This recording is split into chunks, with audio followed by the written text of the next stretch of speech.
আসসালামু আলাইকুম।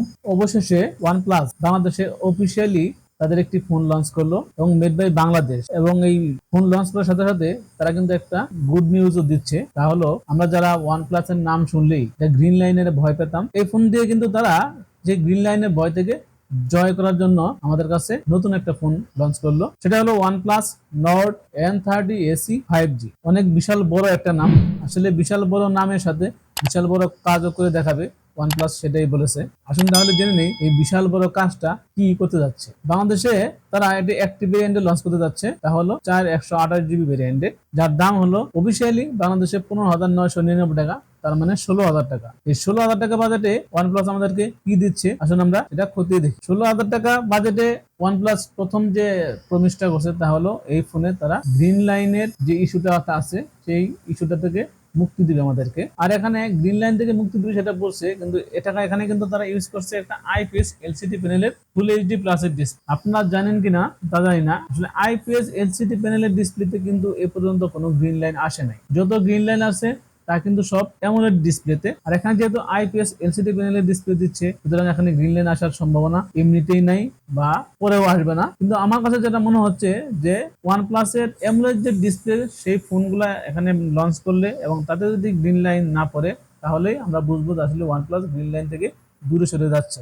আর একটা নিউজ যেটা ওয়ানপ্লাস দিচ্ছে সেটা হলো, এখানে যদি গ্রিন লাইন পড়েও যায় বা অন্য ফোনে যদি গ্রিন লাইন পড়ে যায়, তাদের বাংলাদেশে কিন্তু 20+ একটা আউটলেট খোলা আছে বা সার্ভিস সেন্টার খোলা আছে, সেখানে আপনারা ফ্রিতে এর সার্ভিস কিন্তু আপনারা পেয়ে যাবেন। এই ডিজাইন কিন্তু দেখতে অসাধারণ একটা ডিজাইন করছে, যেটা কিন্তু এর আগে অনেক ফোনে মোটামুটি দেখতে পারবেন যে পিছনে একটা লাইটের চেঞ্জিং একটা ব্যাপার স্যাপার, এটা কিন্তু এখন ইদানিং অনেক ফোনে দিচ্ছে, ওয়ানপ্লাসও দিচ্ছে। আর এটা কিন্তু 7.9 mm থিকনেসে ফোনটি লঞ্চ করা হয়েছে, যেটা কিন্তু অনেক লাইট ওয়েট বা 190 গ্রামে যার ওজন।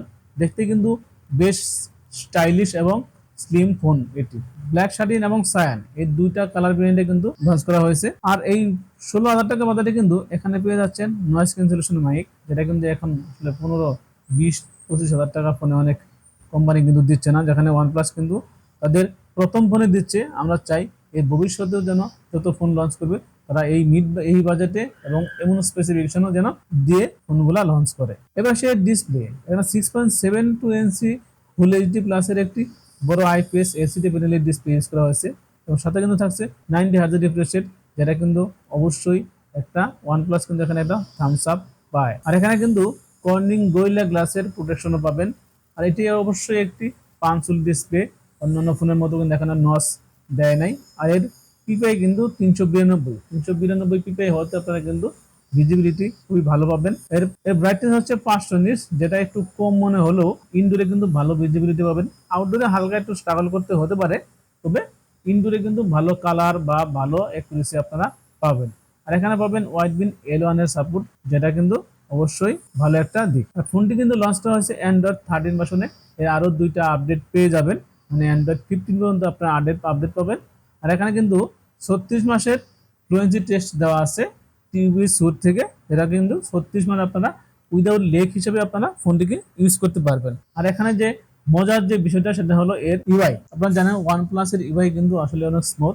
আর এখানে ইউজ করা হয়েছে ওয়ানপ্লাস এর যে smooth UI Oxygen OS 13.1 version, যেটা কিন্তু অবশ্যই একটা ভালো পারফরমেন্স দিবে। আর যারা ওয়ানপ্লাস এর আগে ইউজ করছেন তারা জানেন যে ওয়ানপ্লাস এর এই অক্সিজেন ওএসটা কেমন স্মুথ। আর এখানে প্রসেসর হিসেবে ইউজ করা হয়েছে মিডিয়াটেক ডাইমেনসিটি 6020, যেটা একটা 7 nm একটা প্রসেসর এবং 7 nm প্রসেসর হওয়া থেকে এটা কিন্তু হিট কনজাম্পশন কম হবে।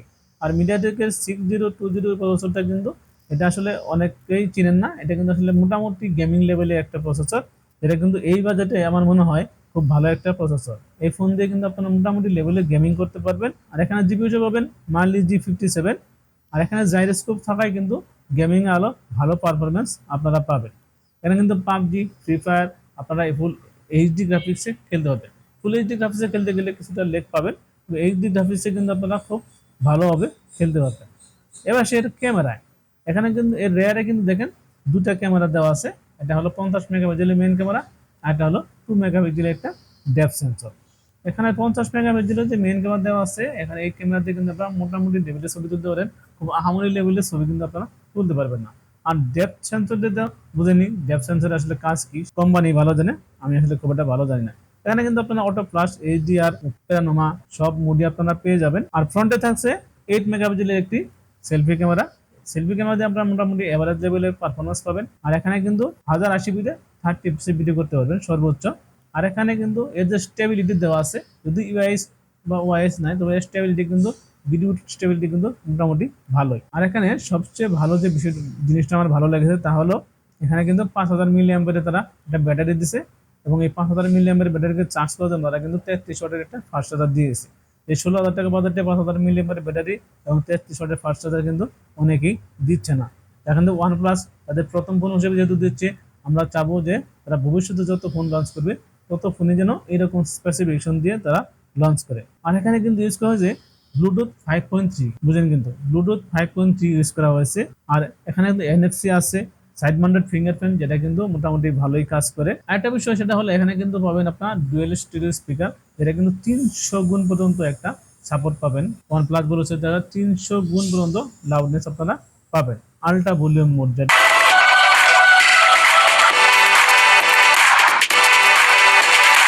এবার আসি এই ফোনটি আপনারা কিনবেন কি কিনবেন না।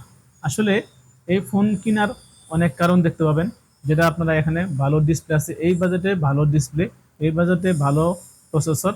তবে এখানে যেটা লেকিংস আছে সেটা হলো এর ক্যামেরার দিক থেকে। ক্যামেরা হলো 50 মেগাপিক্সেল হিসেবে ক্যামেরার কোয়ালিটি কিন্তু এত ভালো না। আরেকটা বিষয়, এটা কিন্তু লঞ্চ করেছে 128GB ভেরিয়েন্টে। আমার মনে হয় মাল্টিটাস্কিং এর ক্ষেত্রে একটু প্যারা হতে পারে, কারণ 4GB র্যাম কিন্তু যখন একটা গেম যদি আপনি ওপেন করেন তাহলে কিন্তু 4GB 3.5GB র্যাম খেয়ে নেবে। সেক্ষেত্রে যদি আপনারা র্যামটা কনসিডার করতে পারেন তাহলে কিন্তু এই ফোনটা আপনাদের জন্য বেস্ট হবে। তবে যারা র্যামের দিক দিয়ে চিন্তা করেন বা অনেক মাল্টিটাস্কিং করেন বা একসাথে অনেকগুলো অ্যাপ যদি আপনারা ওপেন করেন তাহলে কিন্তু আপনারা হালকা পাতলা না ভালোই লেকিং আপনারা পাবেন। এই ছিল এই ফোনটি সম্পর্কে বিস্তারিত। এই ফোন সম্পর্কে আপনাদের কারো কোনো মতামত থাকলে অবশ্যই কমেন্ট বক্সে জানাবেন। দেখা হবে পরবর্তী কোনো ভিডিওতে। সে পর্যন্ত ভালো থাকবেন। আল্লাহ হাফেজ।